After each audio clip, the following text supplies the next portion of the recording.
En ce mois de septembre 2025, l'Institut provincial honore 3 piliers de l'éducation dans l'Artibonite en Haïti. Il est rare que des personnes, de leur vivant ou à titre posthume, reçoivent des hommages en Haïti. Pourtant, depuis près de 10 ans, l'Institut provincial, une entité de l'initiative citoyenne pour le changement, distingue des citoyens haïtiens et des organisations sociales du département de l'Artibonite en leur remettant des plaques d'honneur et de mérite. Ces récompenses saluent leurs bonnes actions, leur participation à la formation de plusieurs générations de jeunes, d'enseignants ou leur contribution à l'entretien et à l'aménagement d'infrastructures, comme cela a été le cas à Gonaïves pour les organisations Gonaïves Debout, l'Alliance gonaïvienne d'Outre-mer et l'Association des anciens élèves du lycée Fabre-Geffrard. En outre, fidèle à sa tradition, l'Institut provincial désigne de vrais modèles de citoyenneté patriotique pour la jeunesse artibonitienne.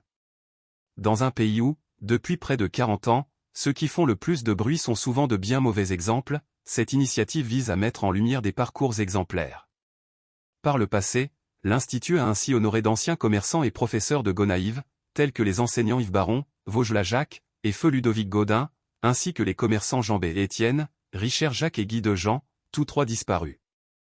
À l'occasion de la fin des vacances 2025 et à l'approche de la réouverture des classes en octobre prochain, l'Institut provincial a choisi de distinguer 3 citoyens pour leur contribution exceptionnelle et de longue date dans le domaine de l'éducation en Artibonite. Il s'agit de 1. Madame Édith Matelier, fondatrice de l'école Jardin Fleuri aux Gonaïves. Cet établissement pour la petite enfance s'apprête à fêter ses 42 ans. Sa fondatrice a elle-même mené une grande carrière d'enseignante pendant près de 20 ans chez les sœurs de l'école Saint-Pierre-Clavé aux Gonaïves. 2. Le pasteur Jules Bollière, âgé de 99 ans, fondateur de plusieurs écoles dans l'Artibonite, dont l'institution mixte Jules Bollière l'École Pèlerin, qui a ouvert ses portes en 1972 dans la commune de Verrette. 3. Le professeur Yvon Lamour, résident à Cambridge dans l'État du Massachusetts. Il offre depuis plus de 30 ans des séminaires de formation gratuits aux enseignants de divers départements du pays. Depuis près de 10 ans, chaque été, il se met gratuitement au service de l'Institut provincial pour animer des sessions de formation pour enseignants dans plusieurs localités de l'Artibonite.